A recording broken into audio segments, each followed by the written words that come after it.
So in this chapter of Sakamoto Days, we finally get to see just a brief glimpse of backstory between Shishiba and Osaragi, and honestly, just seeing how the two met and even how Osaragi became a member of the Order and an assassin in the first place, it makes sense why she would have this almost codependent bond with Shishiba. Not only was he the first person to show her some level of grace, apparently because a bunch of assassins kept coming to her farmland and she was just too strong for them to actually take out, and two, Shishiba was willing to show her a place where she belonged. Obviously, it making sense that Osaragi, where she was now, was either having people target her or was just unwelcome in general. We also see that from a young age, Osaragi did believe in gods justifyingly punishing the people that kill for no reason. And considering Osaragi has always been someone that, at least from the flashback we see, killed in self-defense, it makes sense that she, of all people, would agree with Shishiba's philosophy. Shishiba, last chapter, revealing that he has started to feel the very same kind of vibes about having a career as an assassin as Yotsumura did. Having kills that leave you up at night, having to betray people that you love the most. Yotsumura, we know, was unfortunately betrayed by his wife, who got pregnant and had his child, all in order to indoctrinate him so Asaki could help become chairman. While having to kill his wife turned Yotsumura completely AWOL and ghost for JA, it was almost killing Yotsumura that gave Shishiba that same level of jadedness towards being able to just kill people and have no emotions behind it. Osaragi, of all people, who believes in these gods of killing, these gods that punish and have the people that are justifiably supposed to win, it makes sense that she would be sympathetic to Shishiba. Shishiba, as far as Osaragi is concerned, is her idol, is the representation of the god of killing. Even though she says later in this chapter that she has dreams that the god of killing does not like him, it shows that despite how much emphasis she puts on the gods, at the end of the day, she wants to follow Shishiba. She trusts in Shishiba's justice and Shishiba's word more than the gods themselves, which is what the dream, in my opinion, completely represents for Osaragi. Even though the gods of killing might take him away from her, even though the gods of killing might look poorly upon Shishiba and not agree with the things that he does, that's not important to her, because all Osaragi cares about at the end of the day, stemming back from the very moment that she met him, was that she just doesn't want to go anywhere that he isn't, which also has everything to do with her reasoning for why she helped Shishiba last chapter when she tries to sneak Oki. This world of assassins that you brought me into, Shishiba, maybe it was fitting for me. Maybe it was the ideal world that I was able to do the best of my talents and use myself to the best of who I was. If that world is full of terrible, evil people that, one, Osaragi doesn't even like. Osaragi hates everyone in the Order besides Shishiba, so funnily enough, that world that she was brought into doesn't have Shishiba in it. It's not a world worth living. So betraying the Order and potentially setting themselves up for death at the hands of Mr. Takamura / Uzuki, if that's the way that they have to go out, then that is the way that it was poetically written. That is the way that their universes, their lives have led them to. At least they can say they never once went against what they truly believed, which sometimes I'm sure some of you could argue being alive is more worthwhile than dying for what you believe. In the world of the assassins, if this is the world we're going to, we either stop it from happening or we don't live in it at all. And that's a respectable way to go out, in my opinion. The fight between the Order members as well as Shishiba and Osaragi is short-lived because Oki, as an exploitative, evil piece of shit as he is, doesn't even decide he wants to dirty his hands and fight the two traitors.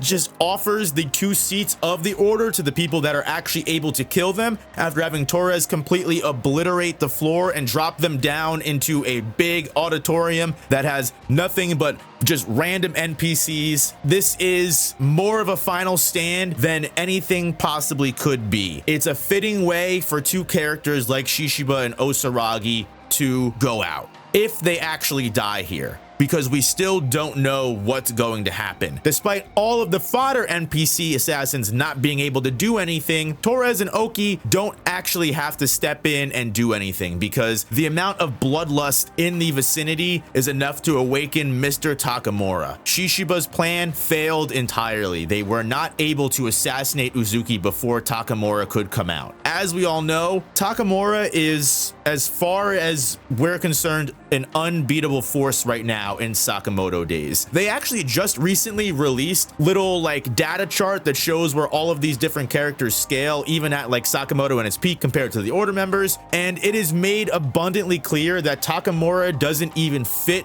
on the same scale as all of these other characters. He is completely uncategorical, is undoubtedly the strongest character in the series, and is just a straight up anomaly and force of nature. As is described, he is the physical representation of all the bloodlust in the assassin world. The only way they're going to be able to kill Uzuki is by defeating assassinship as a whole, the entire concept and idea of that career. Even when you've got two of the greatest order members to ever do it, because I'm sorry, if this does end up being the final moments of either Shishiba, Osaragi, or both of them, they have gone out in some of the most stylish, memorable, violent ways possible. Because not only is Shishiba using his hammer way cooler than we have ever seen him use before, every single time Osaragi is on screen, which this is nothing new, but every time she does something, it is revolutionary. And when I say revolutionary this time, it is quite literally a metaphor for the fact that she can't even be held down by multiple fodder NPCs. She's able to take them and just rip multiple circles through the entire auditorium or cathedral, whatever they're fighting in. And it's such a beautiful moment, and it is sad that Osaragi's aura farming has to finally come to an end. But if anything, if it's any kind of stipulation, it is to me the one and only person that has ever been able to bring Osaragi down is Takamura Uzuki. I'm okay with that.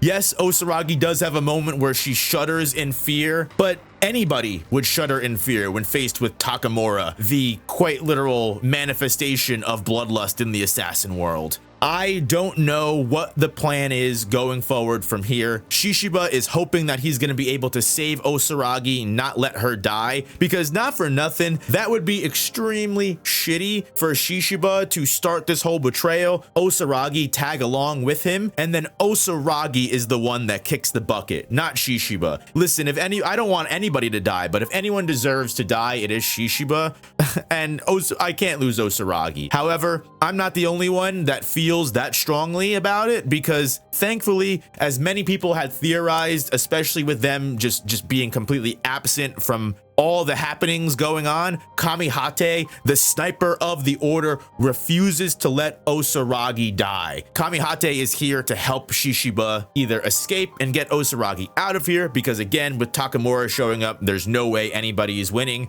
or potentially there is still a chance to take a victory and maybe Nagumo is still lying in wait after all of this. Imagine Shishiba, Kamihate, Osaragi escape, everything is fine, boom, Nagumo gets the killing blow. You know, unfortunately, we already know that Uzuki does survive this encounter. But as long as I can get my other order members to group up with Sakamoto's gang and then we all fight against Takamura, maybe Sakamoto Days is not going to shy away from every other battle shonen ending and just have 10, 20 people all fighting against the unstoppable big bad Takamura Uzuki. I don't know where the story is going, but this was an amazing chapter. I love Osaragi Shishiba team-ups. This was a beautiful send-off for what might be the duo's last and final fight. Whether it means they die or this is just their last fight before the end of the series, I'm happy with this, and I'm excited to see how Kamihate fits into everything, but most importantly, how Nagumo is going to fit into all of this, because I'm still holding on to hope that he is someone